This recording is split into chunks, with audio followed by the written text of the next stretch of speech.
Assalamualaikum warahmatullahi wabarakatuh dan salam sejahtera. Kembali bersama dengan kami dalam rancangan Hello Doktor di TV3 dan pastinya kita harapkan agar anda semua berada dalam keadaan yang baik dan sihat. 23 Oktober 2022 bertemankan saya Ani Mizati. Ramai yang dah ada kat kampung rasanya, masing-masing bersama dengan keluarga, tapi jangan risau, insya-Allah kita akan bawakan perkongsian yang bermanfaat untuk anda semua. Ibu-ibu di luar sana, bukan saja ibu, mungkin bapa-bapa yang sedang mengalami fasa ini, bagaimana untuk anda menguruskan emosi dan keadaan anda. Topik hari ini adalah untuk anda semua. Tapi sebelum kita nak sentuh tentang topik pada hari ini, jom kita nak kongsikan sedikit informasi yang begitu penting kepada anda semua. Dengan lebih daripada 180 tahun sejarah penubuhan, Brands Saripati Ayam dapat membantu meningkatkan tenaga untuk mengharungi rutin harian anda. Ia juga menyumbang kepada peningkatan tahap metabolisme dan membantu meningkatkan pengaliran oksigen bagi membantu daya konsentrasi. Ikuti laman Facebook Brands di Brands Smart Living untuk maklumat lanjut tentang cara memenangi pack Brands sementara stok masih ada. Okey, itu dia perkongsian di peringkat awal ni. Kita nak sambung semula dengan topik kita pada hari ini iaitu kemurungan pasca kelahiran. Tidak boleh dikatakan ini merupakan satu perkara yang remeh sebab apa? Hampir 20% wanita yang selepas bersalin mengalami situasi ini. Majoriti wanita menghadapi situasi baby blues dan katanya kalau kita tidak rawat pada peringkat awal, khawatir akan menjadi lebih serius. Macam-macam punca, perubahan hormon yang mendadak, bangun tengah malam, berjaga, menyusukan anak, tidak mendapat sokongan moral yang cukup, itu yang dialami oleh para wanita. Jadi apakah solusi dan cara rawatannya, kita akan perhalusi satu persatu. Untuk mukadimah, pembukaan untuk perkongsian kita pada hari ini, jom kita saksikan artikel berkaitan dengan kemurungan pasca kelahiran. Saksikan.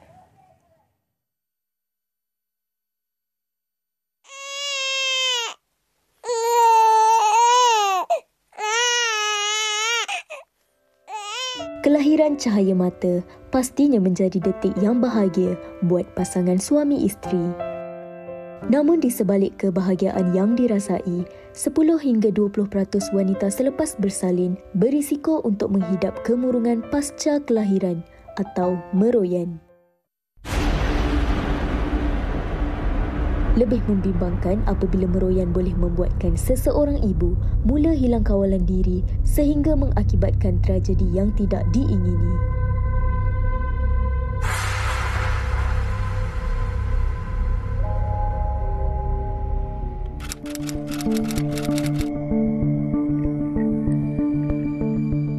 Seorang wanita yang baru 10 hari melahirkan anak dipercayai membunuh diri akibat kecewa kerana gagal menyusu badan anaknya.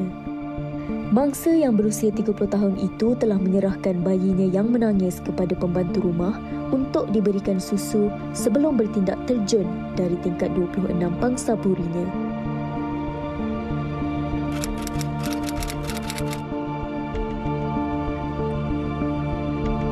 Seorang bayi perempuan berusia 2 bulan maut dikelar ibu kandungnya di kediaman mereka dengan sebilah pisau pemotong sayur.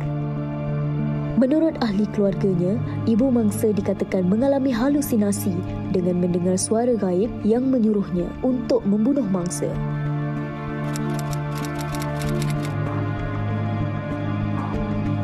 Seorang kanak-kanak lelaki berusia 2 tahun maut juga akibat dikelar oleh ibunya.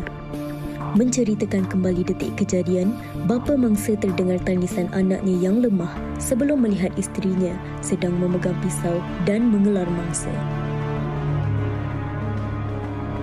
Jelas, meroyan bukanlah sesuatu perkara yang boleh diambil mudah. Individu sekeliling, terutama suami, perlu memainkan peranan penting serta cakna dengan perubahan emosi ibu yang baru bersalin. Ya, saya sangat setuju bila dikatakan meroyan tidak boleh diambil dengan mudah. Meroyan, baby blues ataupun fasa-fasa stres yang tidak dirawat pada peringkat awal ni amatlah bahaya. Bahayakan siapa? Si ibu. Jadi apa yang kita perlu fahami hari ini adalah untuk mengelakkan situasi itu daripada berlaku, mengetahui punca dan solusinya. Itu antara perkongsian yang bakal kita bawakan bersama dengan anda semua. Tapi sebelum tu, kalau anda belum lagi ikuti kami di Facebook Hello Doktor TV3, ringan-ringankan tangan sekarang, keluarkan telefon bimbit anda untuk like kami dan juga pergi ke page kami, ada poster yang disediakan berkaitan dengan topik kita pada hari ini untuk anda kongsikan persoalan maupun pendapat anda. InsyaAllah sepanjang siaran ini kita akan raikan satu persatu. Dan jangan lupa itu ada nombor telefon kami 0377261603. Kalau ada masa kita akan buka talian raikan anda bersama dengan kami dalam Hello Doktor. Okey, tanpa melengahkan masa lagi, kita akan perkenalkan tetamu di sebelah saya. Sangat cantik berada bersama-sama. Pertama kali bersua juga Dr. Nur Azura Abdul Ghani, pakar perundingan obstetrics dan juga ginekologi, Hospital Chancellor Tuanku Mukhris UKM. Assalamualaikum Doktor. Waalaikumsalam. Okey Dr. Azura, terima kasih bersama dengan kami. Pastinya ini adalah waktu yang sangat berharga untuk berkongsi dengan penonton-penonton kami juga berkaitan dengan topik kita lah, kemurungan pasca kelahiran. Ini antara topik yang memang tak boleh diambil mudah. Cabaran demi cabaran kan, dengan banyak sangat faktor. Bukan sahaja keadaan sekarang ni, ditambah lagi dengan faktor kewangan, faktor yang tidak bersedia, faktor yang mungkin terpaksa berjaga malam tetapi kurang sokongan moral daripada pihak-pihak tertentu, terutama sekali pasangan. Jadi bagaimana untuk kita fahami tahap sebenarnya kemurungan pasca bersalin dalam kalangan rakyat Malaysia ni, Doktor? Okey, sebenarnya kemurungan selepas kelahiran ataupun kita panggil pasca kelahiran tu sebenarnya agak luas, agak common. Sebenarnya kalau ikutkan 1 di antara 9 wanita yang selepas bersalin tu mengalami kemurungan. So angka tu sangat besar. Kalau kita tengok 9 orang, 1 tu selalunya dah ada kemurungan. Cuma dari segi kategori dia agak berbeza lah. Okey, macam yang Anin katakan tu betul dah. Semua perkara yang Anin sebut tu memang menjadi antara faktor yang menyebabkan kemurungan. Tapi faktor ni yang Anin sebut tu sebahagian je. Sebenarnya ada banyak lagi faktor. So dia macam kalau ikutkan faktor ni dia bukan satu faktor je yang menyebabkan kemurungan. Dia ada banyak-banyak. Dia banyak-banyak campur, dia boleh menjurus kepada kemurungan. Kemurungan ni boleh dibahagikan kepada faktor wanita tu sendiri, faktor kehamilan, semasa kehamilan, masa proses kelahiran, faktor bayi dan faktor sosioekonomik lah. Kalau ikutkan faktor wanita tu, mungkin wanita tu sebelum ni, kalau kelahiran sebelum tu dia dah ada kemurungan. So bila dia bersalin kali ni, dia dah dia akan risiko untuk dapat kemurungan tu lagi tinggi berbanding dengan orang yang tak pernah. Kalau misalnya dia ada ahli keluarga yang ada masalah anxiety, keresahan, kemurungan, jadi bila dia bersalin kebarangkalian dia tinggi. Ataupun wanita ataupun remaja yang hamil tanpa dirancang, tiba-tiba hamil macam tu pun dia akan mengalami kemurungan jugalah. Dia tak boleh nak cope tu semua. Okey, fasa kemurungan yang dimaksudkan ini untuk kita lebih fahami, adakah ianya berlaku pada peringkat kita berpantang ataupun sejurus lepas kelahiran? Sebab kadang-kadang ada yang berlarutan sampai setahun anak membesar, dalam fasa anak membesar tu juga dia ataupun wanita tersebut mengalami fasa itu, kemurungan dan sebagainya. Bagaimana Doktor? Sebenarnya kadang-kadang awal-awal masa kehamilan tu dah boleh detect dah. Dia dah ada tanda-tanda menunjukkan wanita ni lebih cenderung untuk mengalami kemurungan lah. Kategori dia sebenarnya ada 3 ni. The first one, yang pertama tu adalah postpartum blues. Postpartum blues ni yang paling common, yang paling ramai yang wanita dapat. Kalau ikutkan kategori kemurungan, 80% wanita sebenarnya ada postpartum blues. Postpartum blues ni berlaku pada 2-3 hari selepas bersalin. Dia pada masa tu wanita tu masih belum dapat adjust dengan keadaan persekitaran yang baru, ada baby dengan tugasan, tanggungjawab tu semua. Jadi biasanya dia akan mengalami kemurungan waktu tu. Tapi postpartum blues ni biasanya dia punya tu dah less than 10 hari je. Dia sikit je. So, kalau lebih daripada 10 hari tu? Kalau lebih daripada 10 hari, biasanya dia dah go to yang kita panggil kategori kedua tu, yang postpartum depression. Yang ni dari segi fungsi harian pun dah terganggu, tidur dah terganggu, dia dah mula mengasingkan diri dia. Yang ni perlu pada rawatan. Kalau ikutkan 20% akan mengalami postpartum depression. Kalau yang kategori ketiga yang paling teruk, yang paling severe, yang kita panggil postpartum psychosis. Postpartum psychosis ni bila wanita tu dah mula ada halusinasi, dia dah start dengar suara-suara yang menyuruh dia buat sesuatu, dia dah start rasa paranoid, dia semua orang yang di sekitar dia semua tak betul, dia dah macam buruk sangka pada suami, mertua, even mak dia sendiri. Kadang-kadang dia terlalu obses pada baby dan kadang-kadang dah ada perasaan, dah ada nak cederakan diri dia ataupun bayi dia, bayi yang baru dilahirkan. Yang tu dah kira tahap yang serius yang perlu dapat rawatan yang segeralah. Rata-rata antara kita yang mempunyai tanda-tanda ini, adakah kita dapat detect pada peringkat awal ataupun rakan-rakan mereka yang berada di sekeliling, terutama sekali mungkin pasangan nampak perubahan yang begitu drastik. Sebab kadang-kadang punca dia sikit je mungkin tak dapat menyusu. Kan bila anak pertama tak ada susu keluar pula. Jadi bila mereka dah merancang segalanya ni, memang saya nak susukan anak, nak habis-habis dapat buat yang terbaik untuk anak, akhirnya hampa, kecewa. Itu juga menyumbang, doktor. Kadang-kadang bila kita kata expectation tu tak dapat ditunaikan, tak met lah. Kita bila setiap wanita yang mengandung, yang bersalin tu, dia dah ada dia punya expectation. Dia dah ada dia nak macam ni, dia nak bersalin macam ni, bersalin macam ni. Ada checklist semua benda kan. Dia dah ada macam diary dia lah. So bila ada yang tak tercapai, yang tu akan menyebabkan stres. Dia akan jadi suntik stres ke situ. Jadi bila stres ni berlarutan, macam saya bagi contoh lah, kadang-kadang kita ada unrealistic punya dreams, kita rasa, kita tengok kawan-kawan kita bila bersalin, menyusukan anak tu mudah sangat. Letak susu senang. Betul. Senang sangat. Meriah sangat meriah kan sangat. Bila part kita. Tapi bila time kita yang kena buat tu, kita struggle. Satu, baby tak nak kan. Cara kita dengan baru kita rasa macam sukar, sedangkan kita nampak macam senangnya, macam mudah sangat kan. Jadi itu yang akan menyebabkan stres bila kita buat perbandingan diri kita dengan kawan kita. Kita rasa kenapa kita macam ni, kenapa baby dia macam ni, kenapa baby kita macam ni. Itu yang boleh menyebabkan stres lah. Itu dia kan sedikit yang dapat dikongsikan Prof yang dapat dikongsikan, sebab tadi dari awal kita perkenalkan doktor bersama dengan Prof Azura. Bagaimana untuk kita tidak membandingkan diri kita, itu adalah salah satu perkara yang perlu kita fahami dalam perbincangan ini. Tidak membandingkan diri kita, orang lain lepas bersalin berbeza, sebab setiap individu, malah setiap anak kalau kita ada lahirkan 4 orang anak pun, setiap fasa kelahiran itu sangat berbeza. Okey, kita nak tinjau soalan daripada Facebook sebelum kita nak rehat sekejap ni. Jom sama-sama kita bacakan. Intan Zurina Abdul Razak katanya, "Hello doktor, adakah tanda-tanda akan mengalami meroyan ini boleh dikesan ataupun dijangka sejak proses kehamilan lagi?" Terima kasih. Okey, terima kasih kembali kepada Intan. Kita akan jawab bersama dengan Prof Azura, tapi kita nak rehat seketika, kembali selepas ini hanya dalam Hello Doktor.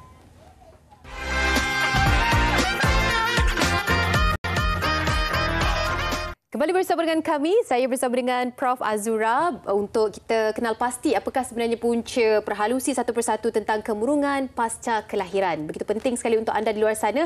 Terima kasih kepada yang dah pun bertanya, macam Intan Zurina sebentar tadi. "Hello doktor, adakah tanda-tanda akan mengalami meroyan ini boleh dikesan ataupun dijangka sejak proses kehamilan lagi?" Okey, ini soalan yang ditanyakan dari rakan kita di Facebook. Silakan doktor, mungkin ada penjelasannya. Okey, terima kasih Puan Intan. Sebenarnya kita, kalau misalnya macam saya katakan awal tadi, kalau misalnya kita pernah mengalami kemurungan sebelum ni, selepas bersalin, bila kita hamil kali kedua, risiko untuk dapat kemurungan tu tinggi sikit. Kalau misalnya masa kita hamil kali ni, kita menghadapi banyak masalah, contohnya kita pernah keguguran beberapa kali, dan ini mungkin kali yang ketiga yang kehamilan ni berjaya lebih daripada 12 minggu. So dia ada anxiety di situ, di mana kita pun risau boleh sampai ke 37-38 minggu ke. So bila ataupun kita menghadapi darah tinggi, kencing manis ataupun apa-apa medical problem yang ada lain. Ada kerisauan yang mana kita perlu jumpa doktor tiap-tiap hari, tiap-tiap minggu. Jadi ataupun kita ada masalah yang mana kita kena duduk di ward. Contohnya mereka yang ada uri di bawah, mereka yang mungkin ada pangkal rahim yang tak kuat, yang mana doktor nak pantau, duduk di ward kan, jadi terpaksa berjauhan dengan suami daripada keluarga kan. So, these are the pesakit yang kita jangka yang mungkin menghadapi kemurungan. So kita kena careful lah dengan diorang tu semua. Sebab saya sangat percaya bukan kondisi I'm pregnant. Ianya adalah we are pregnant. Yes, true. Lelaki ataupun perempuan, suami isteri perlulah merasai kedua-dua fasa kehamilan itu kan. Support system daripada seorang suami itu sangat-sangat penting. Kita bercakap tentang sedikitlah, kita sentuh alang-alang. Puan Intan pun dah berkongsi tentang ini, perancangan keluarga. Setiap kali mereka sarankan kalau last kelahiran hendaklah ada jarak 2 tahun. Mengapa agaknya disarankan oleh pihak Kementerian Kesihatan sendiri untuk anda ada fasa 2 tahun untuk mendapatkan kelahiran yang seterusnya? Okay. Setiap kali seorang wanita tu hamil, and then lepas tu dia melahirkan anak, lepas melahirkan anak tu pun dia ada tumpah darah yang banyak. So it takes time untuk the body untuk recover lah, untuk pulihkan balik tu semua. Pada masa yang sama badan tengah nak kembali pada sebelum kehamilan tu, and then at the same time kita nak menyusukan anak. So bonding masa dengan anak tu adalah penting juga. So kalau misalnya lagi-lagi kalau kita masa kelahiran tu kita terpaksa melalui pembedahan Caesar. Pembedahan Caesar tak boleh pregnant terlalu awal. So sebab kalau pregnant terlalu awal, kita nanti the next pregnancy tu kita mungkin tak boleh bagi cuba bersalin biasa. Sedangkan kalau ada gap yang cukup, tak ada masalah, kita boleh try bersalin normal. Sebenarnya ada kajian menunjukkan kalau kita ada anak yang kecil ramai, contohnya 3 anak yang kecil-kecil less than 5 years old, risiko untuk kemurungan tu tinggi. Sebab kita tak boleh nak cope. So that's why we need to jarakkan sedikit. It's not about quantity tapi quality. And it's also for ourselves also lah, untuk diri kita juga lah. Kadang-kadang fasa kehamilan yang tidak dirancang ataupun tidak diingini ini juga menyumbang kepada keadaan-keadaan seperti itu, doktor, kan. Bila kita tak rela, it happen by accident. Jadi benda-benda seperti risaukan, mungkin duit tak cukup, macam mana saya nak berlahir, nak lahir kat mana, hospital mana dan sebagainya, doktor. Kerisauan pada peringkat awal tu perlu diselesaikan dahulu. Betul. Kadang-kadang ada orang ada masalah perubatan yang mana dia ambil ubatan yang mana kita dah sarankan jangan pregnant kalau ambil ubat-ubat ni. Tapi dia tak mengamalkan apa-apa perancang, lepas tu tiba-tiba hamil. Bila dia pregnant, dia risaulah sebab dia takut ubat tu beri kesan pada bayi. So yang tu kadang-kadang bila dia fikir macam nak gugur ke tak, so emosi tu orang kata berbolak-balik lah. Tu yang boleh. Daripada peringkat awal itulah tadi menjawab juga kan persoalan bagaimana adakah fasa kehamilan tu boleh detect dah sebenarnya ada stres ke tak ada stres. Boleh. Fasa kehamilan itu sendiri memang boleh mencerminkan adakah diri kita ni bersedia untuk tidak menerima kehadiran baby tersebut. Okey. Dan antara sebab lain ialah high need baby. Kadang-kadang bila fasa lagi-lagi ibu pertama kali menjadi ibu, menerima kelahiran cahaya mata dan sebagainya, ataupun mungkin fasa anak pertama, kedua, elok. Anak ketiga pula yang mungkin ada high need baby dan juga special sikit kan dan sebagainya. Itu juga menyumbang kepada emosi seseorang ibu tu, doktor. Bagaimana komen doktor sendirilah melihat kepada situasi ini dalam kalangan ibu-ibu di luar sana? High need baby ni ataupun kita selalu katakan baby yang kuat meragam lah. Dia macam selalu nangis, kerap nak menyusu, asyik minta didukung, tidur pun jenis tak menentu. So bila dia behave macam ni, of course dia akan letak stres pada mak lah, pada ibunya lah. Ibu pun tak cukup tidur, makan pun huru-hara, tak menentu tu semua. Memang dia akan menyebabkan stres. Kalau tak dibiarkan berlarutan, boleh menyebabkan kemurungan. So macam yang saya katakan, kita jangan compare. Kita jangan compare diri kita dengan kawan. Mungkin Allah dah bagi kita bayi yang sebegitu rupa. One thing kita kena acknowledge, kena faham, setiap bayi tu unik. So bayi kita tu unik, dia ada personality dia sendiri. So kita jangan compare anak kita tu dengan anak orang lain. So this is our baby, this is apa yang kita ada. So kita kena identify apa yang menyebabkan dia meragam tu. Kalau dia memang jenis yang nak menyusu kerap, kita bagi dia susu kerap. So tak ada masalah kalau kita breastfeeding kerap tu semua. Cuma dari segi ibu tu agak penat sikit lah. Lepas tu kalau dia nak dipegang, kita pegangkan dia. Cuma kadang-kadang bila pegang tu kadang-kadang sampai tahap yang mak pun sampai tertidur tu kan, suami dengan orang sekeliling kena peka lah, takut mak tu terlalu letih. Kelelahan seorang ibu tu kadang-kadang tak dapat nak digambarkan dengan perkataan kan. Ibu banyak senyap je walaupun rasa macam badan ni dah tak larat. Itu pun salah satu punca, doktor, bila tak reach out, tak minta pertolongan. So itulah kan. Dia boleh macam one thing that the parent ataupun ibu bapa tu boleh belajar, dah urutan bayi itu sebenarnya boleh calmkan baby, menenangkan bayi. So kita boleh try. And then kita try, lepas tu kita kena macam, sebab kita tahu bayi kita tidur tak menentu, so kita kena cadangkan kat mak, bila bayi tidur sekali. Jangan macam ni siang tak boleh, this is not my time kan. Betul. Bayi tidur, itulah waktu kita tidur. Baik doktor, bukan saya saja yang bertanya dengan doktor ni. Ada seorang lagi selebriti kita, Fizi Roslan, nak tanya juga soalan. Boleh doktor ya? Boleh. Sama-sama kita dengarkan. Ayo. Nak tanya doktor berkenaan dengan anak-anak ni. Macam saya dengan anak saya ni langsung tadi nak berenggang. Jadi macam mana doktor sebab kadang-kadang kalau saya tak ada kat rumah pun dia orang cari-cari kan. Soalan kedua saya, lelaki pun kadang-kadang mengalami kemurungan. Jadi macam mana doktor nak atasi kemurungan di kalangan lelaki-lelaki seperti saya ni doktor? Jawab doktor. Gelak doktor. Kan dia memang lawak sikit doktor. Tanya benda serius pun dia jadi lawak. Macam ni doktor, ada juga lelaki yang lepas isteri bersalin dia pula murung. Adakah itu pun situasi yang memang sinonim berlaku dalam kalangan para lelaki? Dia walaupun suka nak percaya tapi sebenarnya benda tu betul. Berlaku. Memang benda tu berlaku. Dia selalunya kalau misalnya pasangan kita kemurungan, ada kemungkinan kita pihak lelaki, suami itu pun akan mengalami kemurungan. Sebab tu bila kita buat rawatan, kita tak buat rawatan pada isteri je. Rawatan tu kena pada suami dengan isteri dan keluarga. So dia menyeluruh lah sebab dia akan berkait. Selalunya lelaki ni, kita selalu cakap pasal hormon. Perempuan mengalami hormon. Perubahan hormon mendadak tu semua kan. Tapi lelaki pun ada perubahan hormon juga. Bila isteri dia tengok isteri dia bersalin, isteri dia mengalami kesakitan, lepas tu bersalin. So dia punya hormon pun sebenarnya berubah juga. Lepas tu hormon stres pun akan masuk juga sebab bila dah ada anak, sebagai lelaki dia akan fikir tanggungjawab. Dia dah ada anak. Kalau selama ni cuma dia dengan isteri, sekarang dah ada anak. So dia kena fikir keperluan anak tu, keperluan isteri, nak kena jaga, nak panggil orang untuk jaga isteri, lepas tu nak jaga anak, lepas tu nak kena cari extra income. So all that will put stress to the husband juga. Jadi adakah melayani emosi isteri dengan suami untuk kita menangani fasa kemurungan tu sama? Jadi kena berdua-dua. Dia kena dua-dua. Dia bila kita untuk tu kita kena sit down, counselling tu kena dua-dua. Tak boleh kita fokus pada isteri saja sebab kita lupa suami. Suami ni kadang-kadang dia rasa tersisih juga sebab selama ni masa duduk berdua, isteri dia punya center of gravity tu adalah suami. Adalah kepada suami. So bila ada hadirnya bayi yang kecil, walaupun orangnya kecil tapi dia punya center of gravity akan tertumpu ke situ. Jadi aura dia diambil semua orang dia ambil kan. Semua. Jadi kadang-kadang saya setuju. Jadi suami kadang-kadang rasa tersisih, rasa macam tak diperlukan. Kadang-kadang kita terlupa yang tanggungjawab seorang isteri itu apabila hadirnya seorang cahaya mata yang memang dia akan mengambil 100% perhatian kita. Itulah kadang-kadang kita kena faham tanggungjawab pada peringkat awal. Bila kita faham ada toleransi lebih kurang dan sebagainya, itu sangat-sangat penting. Tak boleh jealous. Tak boleh jealous kan?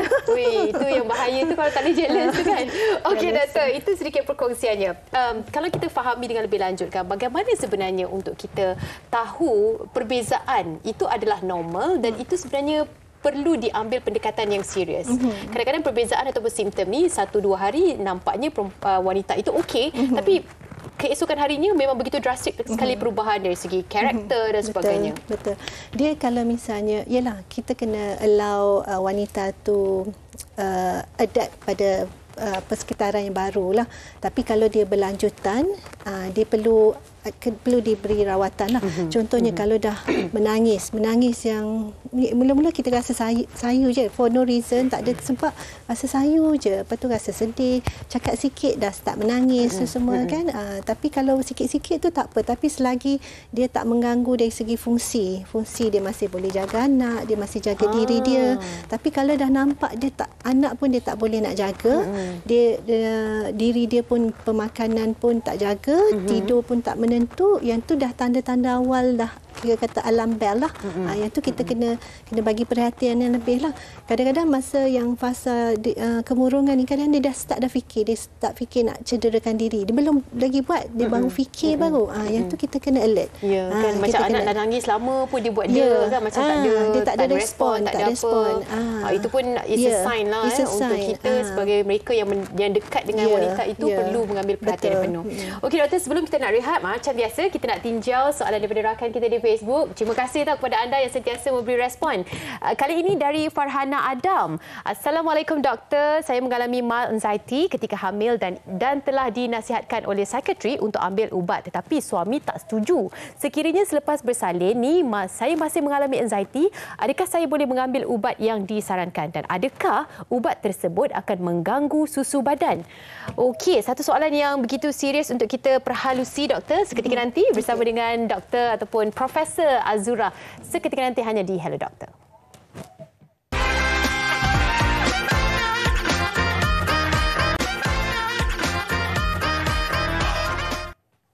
Masih lagi bersama dengan kami dalam Hello Doktor. Teruskan sebab apa kita ada perkongsian yang begitu padat sekali. Kali ini kita bawakan bukan sahaja perhalusi satu persatu untuk kemurungan pasca kelahiran, tapi kita nak bawakan pengalaman daripada seorang individu. Bersama dengan kami di sini Azmi Saad. Assalamualaikum. Waalaikumsalam. Apa khabar? Alhamdulillah baik. Okay, Mi, terima kasih banyak-banyak Mi turut bersama dengan kita untuk berkongsi seperti mana yang semua rakyat Malaysia insya-Allah mengetahui tentang keadaan ini kan. Azmi akan ada satu pengalaman yang nak dikongsikan lah. Mi, macam mana? Pastinya ini adalah satu cerita yang seluruh rakyat Malaysia tahu. Tapi apa yang kita nak tahu adalah bagaimana Mi dan juga isteri mengawal berada pada situasi itu selepas kehilangan anak. 3 hari dapat berjumpa Allahyarham Khairul Afnan ya? Ya, betul. Khairul Afnan. Selepas itu kehilangan. Betul. Fasa itu amat getir. Mungkin Mi nak kongsikan sedikit. Alhamdulillah. Perjalanan untuk isteri saya mengandung, bersalin, semuanya dipermudahkan. Dan isteri saya ni alhamdulillah dia positif juga orangnya lah. Jadi dia tak sampai tahap kemurungan. Tapi sedih memang sedih lah. Saya ingat lagi waktu kita sama-sama pegang dia sampai saat terakhir kan. Memang doktor cabut saluran pernafasan tu. Dan kita riba dia sampai nafas yang terakhir tu. Memang waktu tu memang saya ada di sebelah dia. Dan memang saya selalu ingatkan dia sabar macam tu kan. Jadi alhamdulillah kita dapat lalui dengan tenang. Cuma isteri saya lepas tu memang malam dia akan tidur, dia akan mengigau lah. Jadi dia akan menangis tengah-tengah malam tengah tidur tu. Jadi saya memang akan cepat terjaga. Saya memang bunyi sikit je mudah terjaga. Jadi bila isteri saya menangis tu saya akan datang, saya akan peluk dia, tenangkan dia. Kadang-kadang dia tak sedar pun yang dia menangis sebenarnya dia kata. Tapi dia menangis sendiri. Jadi memang sampai seminggu 2 minggu juga macam itulah. Tapi makin lama makin kurang. Dan waktu tu memang segala job semua saya memang tolak lah. Kita fokus kat dia. Memulihkan emosi kan, keadaan masa tu kan. Memang 2 bulan jugalah. 2 bulan jugalah masa tu. Memang fokuskan kat situ. Betul. Okey. Kita nak tahu lebih lanjut lagi sebab kita nak tahu juga macam mana mengenangani situasi itu dengan keadaan kerjaya dan sebagainya. Tapi tadi hampir terlupa untuk menjawab soalan Farhana Adam dari rakan Facebook kita. Jom sekali lagi. Assalamualaikum doktor. Saya mengalami mild anxiety ketika hamil dan telah dinasihatkan oleh psikiatri untuk ambil ubat. Tetapi suami tak setuju. Sekiranya selepas bersalin saya masih mengalami anxiety, adakah saya boleh mengambil ubat yang disarankan dan adakah ubat tersebut akan mengganggu susu badan? Baiklah Prof, silakan Prof. Terima kasih Puan Farhana. For the fact that masa mengandung tu dah ada anxiety dan pakar psikiatrik dah nasihatkan ambil ubat tu, mungkin dia dah mengganggu dari segi fungsi kehidupan lah. Saya assume dia mengganggu lah sebab selalunya doktor ni dia tak kira doktor mana-mana, dia biasa tak bagi ubat kalau tak ada keperluan. Biasa kita kena imbang. Bila ada kehamilan, kita tahu ada baby, kita kena imbang. Adakah ubat tu akan menyebabkan apa-apa pada baby, dia bagi kesan. Kalau tak bagi, apa yang berlaku pada baby, pada mak. So yang penting kesihatan mak tu penting. So dari segi ni saya kira kesihatan mak tu diutamakan, yang mana pakar psikiatrik dah sarankan. Tapi the fact that dia sarankan masa kehamilan tu, insya-Allah ubat tu selamatlah. Sebab lagipun kalau kita bagi makan selepas kandungan tu dah lebih daripada 12 minggu, yang mana pembentukan janin tu dah sempurna, so biasanya dia tak ada efek apa-apa sangat. So biasa dia banyak ubat sebenarnya. So dia orang dah pilih dah yang mana yang sesuai, yang tak ganggu sangat dari segi kehamilan. Bila dah diberikan oleh doktor tu, maknanya doktor fahami yang sebenarnya ia tidak akan beri kemudaratan kepada bayi dan sebagainya. Macam tadilah doktor kita ada bincang tentang ianya berulang kan. Mungkin Puan Farhana khawatir juga setiap kali mengandung fasa itu akan dilalui. Fasa anxiety mungkin pada anak pertama, rintitan daripada itu mungkin anak yang seterusnya kan. Jadi dah terfikir selepas ni nak menyusu bagaimana pula. Okey, kita harapkan agar menjawab soalan daripada Puan Farhana, terus tabah insya-Allah. Okey, kita berbalik pada perkongsian daripada Azmi. Ini adalah antara yang ialah sebab satu Malaysia turut merasai kesedihannya kami, tapi apa yang dilalui sebenarnya pada ketika itu hanya kalian sahaja yang fahami.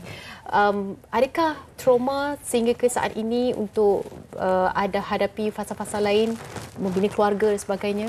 Kalau saya sendiri, saya tak. Malah saya memang berharap jugalah kan akan ada yang seterusnya. Tapi isteri masih. Jadi saya pernah sekali cubalah ajak dia sebab kita dah setahun lebih kurang kan. Pernah ajak dia untuk cuba usahalah untuk ke seterusnya kan, untuk kita dapat baby lagi, tapi dia kata dia belum ready. Jadi lepas dia kata dia belum ready tu, dan dia cakaplah kenapa apa yang dia risaukan. Jadi saya terus lupakan pasal bersalin, kita cerita benda lain. Jadi saya tak nak paksa dia untuk ikut apa yang saya nak lah. Jadi saya tunggu sampai masa dia dah ready. Kalau sampai bila dia tak ready pun saya tak kisah, saya cakap dengan dia. Jadi saya nak dia itulah.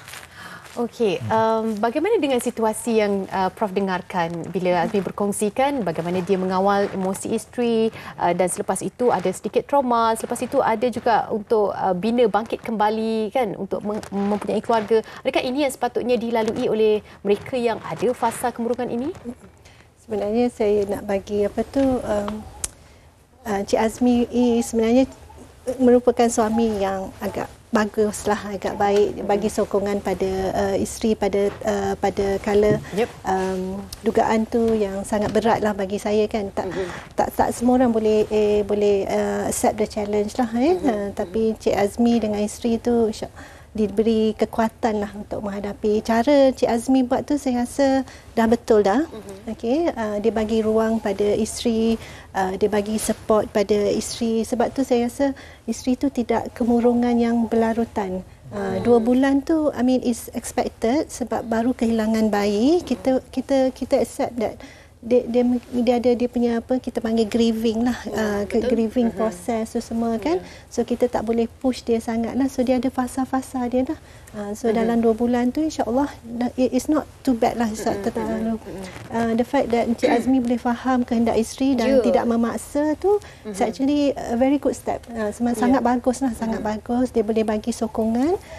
Saya rasa insya-Allah bila isteri dah ready tu saya rasa dia boleh cuba lagi. Akan sampai satu masa. Betul. Akan sampai satu masa. Sebab tadi baru kita cakapkan tentang lelaki pun ada fasa kemurungannya. Siapalah tahu kan apa yang sebenarnya dialami. Tetapi bagaimana untuk mengawal emosi diri sendiri dan dalam masa yang sama harus mengawal juga emosi si isteri. Satu contoh yang kita berikan insya-Allah boleh jadi inspirasi. Kita nak raikan soalan di Facebook. Saya tak dapat nak banyak sangat sebab apa? Ramai yang bertanya di Facebook ni. Jom sama-sama kita saksikan. Kali ini dari Red Boys Virgo. Assalamualaikum doktor. Waalaikumsalam. Apa cara untuk menenangkan orang yang ada masalah kemurungan? Anak buah saya memang ada ubat yang hospital bekalkan tapi dia tak nak makan, katanya bahaya pada buah pinggang. Dia tak boleh dengar bunyi bising TV pun yang ada di rumah. Bila anak menangis dia tenung je, dia nampak normal, tapi sebaliknya dia kerap menyendiri dan menangis tiba-tiba. Bantu saya doktor. Tadi pun ada sentuh sedikit, mungkin kita boleh panjangkan supaya ramai yang mungkin berada dalam situasi yang sama doktor kan dapat penjelasannya. Saya rasa yang ni tak bolehlah buat. Saya bagi pandangan saya lah.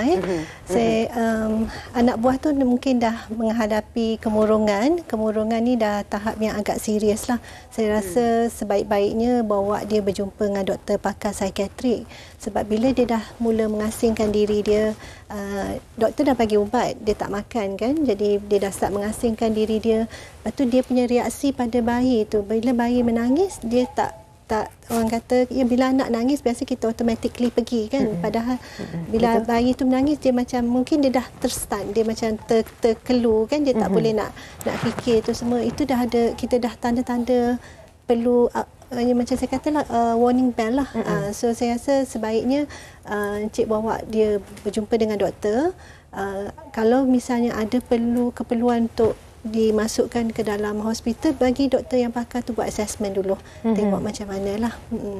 Bagaimana contohlah kan, sebab situasi ini didapati oleh setiap insan berbeza. Macam contohnya Azmi, kadang-kadang ada setengah orang yang boleh merawat luka di dalam hatinya dengan menulis lagu seperti anda sendirilah. Contohnya kan, dengan lagu Permata. Tapi ada setengah orang yang tak tahu ke mana nak menjuruskan rasa sedih dan sebagainya. Bagaimana pandangan Azmi sendiri untuk melihat kepada kena ada sesuatu yang kita perlu lakukan untuk kita kurangkan bebanan yang dirasai? Susah juga dia soalan itu. Sebab saya sendiri pun memang saya akui mungkin kelebihan Tuhan bagilah. Memang saya mudah kalau kata saya macam kehilangan anak tu, sekejap je saya boleh lupakan, saya boleh terima ini takdir Allah dan Allah nak bagi kelebihan pada saya. Saya mudah itu. Tapi sedih saya waktu tu lebih pada macam alamak kesiannya isteri saya, dia lebih pada macam itulah. Jadi saya struggle macam mana nak tenangkan dia lah. Jadi macam isteri saya, memang saya akui dia agak lemah sikit dari segi kekuatan mental dia. Kalau dia ada masalah, dia mudah stres. Jadi bila saya tahu dia macam tu, saya kena sentiasa ada dengan dia lah. Saya pernah ingat lagi waktu tu saya tengah duduk dekat ruang tamu, main handphone gitu kan. Tiba-tiba isteri saya dalam toilet, dia menangis. Dia menangis sendiri lah. Jadi saya kena datang dekat dia, saya peluk dia. Saya dah tak mampu nak kata apa dah. Sebab daripada awal memang kita dah cakap kat dia, ini takdir. Allah nak bagi kita kelebihan. Nanti kita jumpa kat syurga. Tak semua orang dapat benda ni. Tapi takkan hari-hari nak cakap kan. Dia pun jemu juga dengar kan. Jadi takkan skrip yang sama je tak? Dia jemu, saya pun macam jemu juga nak ulang benda sama. Kadang-kadang kita hilang perkataan itu. Jadi tugas saya memang saya akan datang peluk dia sekejap je, lepas tu dia akan nangis. Jadi kita, untuk isteri memang saya rasa dia kena ada orang lah. Memang saya sentiasa ada dengan dia. Dan yang menyokong. Tak perlu cakap pun, perlu peluk je. Dan saya rasa bagi saya paling penting kita kena tahu apa yang isteri kita tak suka, apa yang dia suka. Saya ingat waktu tu saya nak hiburkan dia. Bawa dia pergi makan dekat kedai makan kan. Rupanya tempat tu bising, dia tak boleh. Automatik dia akan menangis waktu tu. Dia rasa macam dia tak tenang. Jadi saya dengan keluarga waktu tu, mak ayah datang dari Johor, saya terpaksa bawa isteri saya balik, berdua naik Grab waktu tu.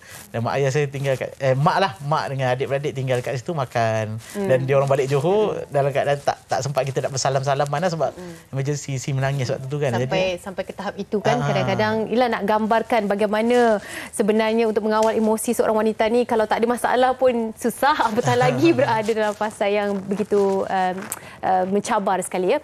Okey, kita nak kongsikan kepada anda semua sambil-sambil kita berbual ni, selinganlah sedikit. Ada satu bingkisan ataupun laporan khas yang kita nak bawakan kepada anda. Ini sedikit pengalaman yang dibawakan oleh Puan Surina Syaril Ryan, yang mana ini merupakan anak yang ketiga tetapi dia ada kondisi high need baby. Jadi macam mana agaknya beliau mengawal situasi itu? Jom sama-sama kita dengarkan. Macam untuk anak saya ni, kalau saya tak ada depan mata dia, memang dia akan mula meragam.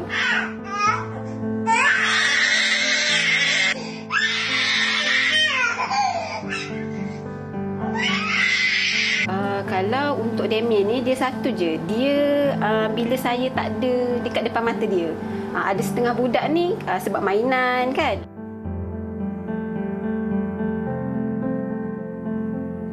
Personally pada saya memang sangat mengganggu kesihatan mental saya lah. Sebabnya saya uruskan anak-anak daripada pagi sampai ke malam. So kadang-kadang bila dia tantrum tu daripada pagi, dia dah mula menangis.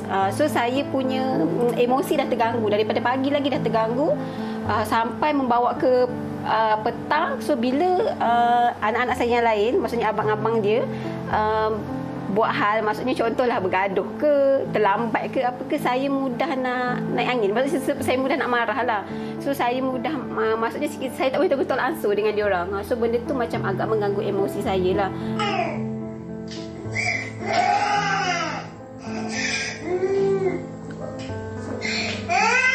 So daripada segi fizikal pula, cepat letih. Sebab bila dia mula meragam, dia nak lebih kepada kita, nak diamkan dia, kita kena dokong dia. So kena dokong dia. Kadang-kadang saya buat kerja, saya masak pun saya akan dokong dia. So dia akan efek kita punya pinggang, kita rasa macam sakit badan, kita lenguh badan.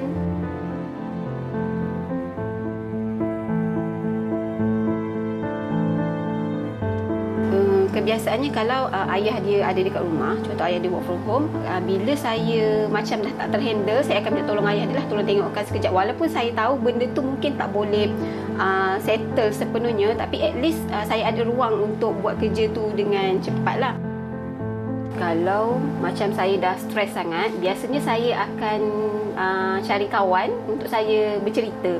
Biasanya saya akan saya ada beberapa kawan yang anak lebih kurang macam ni. So bila saya bercerita dengan diorang, so diorang akan bagi pendapat. So at least paling-paling walaupun tak dapat settlekan sepenuhnya masalah tu, dia macam kurangkan beban saya. So saya pernah berjumpa dengan doktor lah, tapi doktor cakap benda tu memang normal untuk budak-budak yang macam high need baby.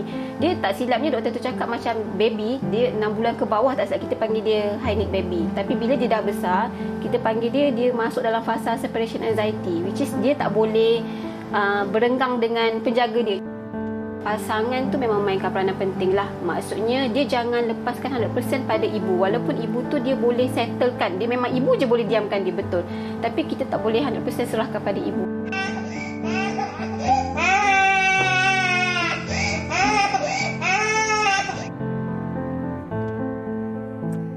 Okey, pendekatan yang diambil oleh Puan Surina tadi, Doktor ataupun Prof, dia kongsikan yang perlu ada rakan yang memahami situasi yang sama. Maknanya rakan yang ada anak-anak kecil juga, situasi yang sama je boleh mendengar dan juga tak boleh 100% lah kan, walaupun ibu je tahu pujuk anak tu.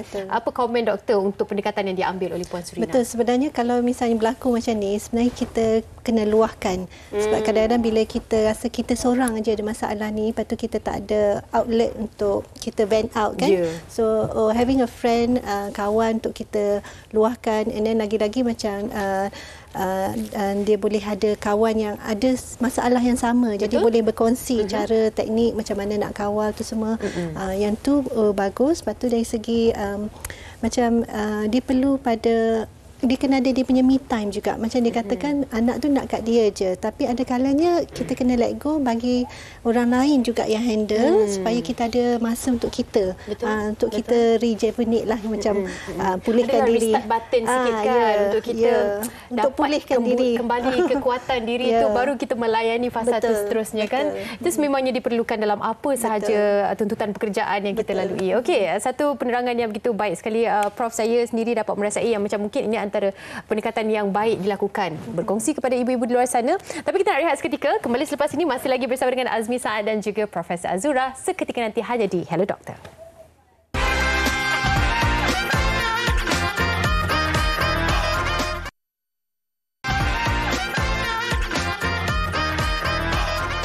Terima kasih kerana masih lagi bersama dengan kami dalam Hello Doktor. Kepada penonton-penonton setia Hello Doktor, saya nak kongsikan bersama dengan anda.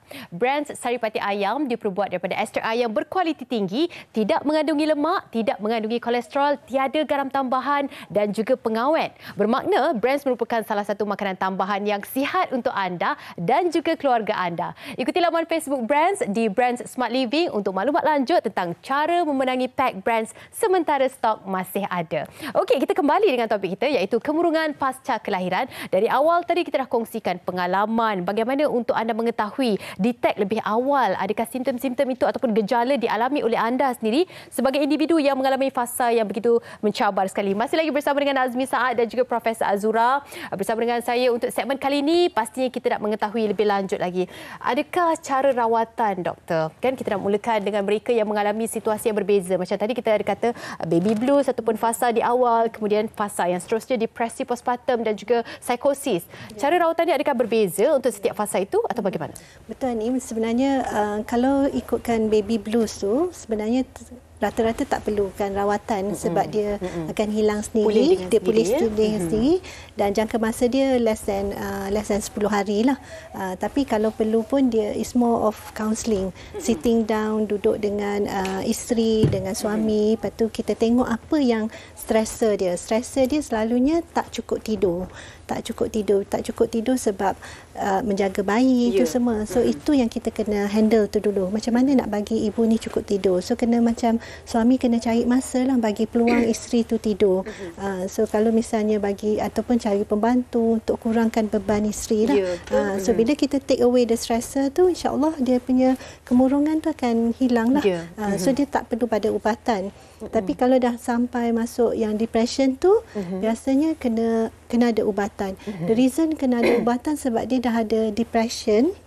Bila depression, bila kita nak buat counselling, nak buat apa, dia tak boleh nak terima dah. Sebab dia dah depressed. So kita kena bagi ubat yang antidepressant tu lah. But at the same time, selalunya benda ni dah sampai ke rujukan pakar psikiatrik lah. Dia akan buat apa yang kita panggil yang cognitive behavior therapy lah. So dia tengok kat mana yang apa tu stressornya, and then dia akan involve not only the husband, kadang the whole family lah, siapa yang terdekat tu semua. So dia cari apa tu and then sit down. Dia akan ada few session lah to talk things out tu semua. Kadang-kadang perempuan ni dia suka pendam. Dia pendam tu semualah. Tapi kalau yang sampai fasa psikosis tu yang emergency, yang tu memang kena bawa cepat, memang kena masuk hospital. So bila kena masuk hospital ni, dia kadang-kadang tak ada pilihan. Dia terpaksa asingkan bayi tu dengan mak tu sebab dah fasa mak tu boleh mencederakan bayi. Itu yang kita khawatir sangat-sangat kan. Tak cukup lagi dengan news ataupun berita-berita yang kita terima sekarang ni. Mungkin itu juga berpunca daripada masalah kesihatan mental ibu itu sendiri. Okey, Mi, sampai ada lagu Mi kan. Kadang-kadang kita rasa macam yalah, dengan video klip dia, pernah juga kita interview Mi kan berkaitan dengan lagu Permata ni. Mungkin nak kongsikan sedikit apabila ada yalah cetusan idea disebabkan cerita yang dialami dan juga dengan nukilan yang dihasilkan dan sebagainya ni, mungkin sedikit sebanyak dapat memberi ketenangan, inspirasi. Adalah sedikit buah tangannya tu walaupun dalam sudut yang begitu sedih dan sukar kan. Mungkin nak kongsikan juga pembikinan lagu tu. Lalang ni ada kat sini, kita nak dengarkan juga. Untuk lagu tu memang kita kalau ikutkan rangkanya dah dibuat sebelum bersalin lagi lah. Jadi lagu tu lagu happy lah kan bila kita dapat anak. Tapi bila peristiwa tu terjadi, kita ubah lirik sikit hujung je. Jadi lagu tu tak adalah menceritakan tentang kehilangan sangat lah. Tapi kalau diberi peluang untuk saya cipta lagu yang apa yang saya nak luahkan, alamak. Mungkin bukan pasal anak sangatlah, tapi pasal peranan suami sebagai dengan isteri lah. Ada perancangan untuk lagu tu? Tak tahulah. Dia dalam hati tu ada, tapi macam mungkin belum dilatih lagi macam mana nak karang lagu yang bagus kan. Bagaimana nukilan itu mungkin insya-Allah kan. Kadang-kadang dia magic lagu ni dia datang dengan sendiri kan. Sebab saya nak bagi tahu pada orang yang bukan sebab orang-orang yang mungkin macam saya yang 10 tahun menanti ataupun bertahun-tahun menanti tak dapat anak lagi kan.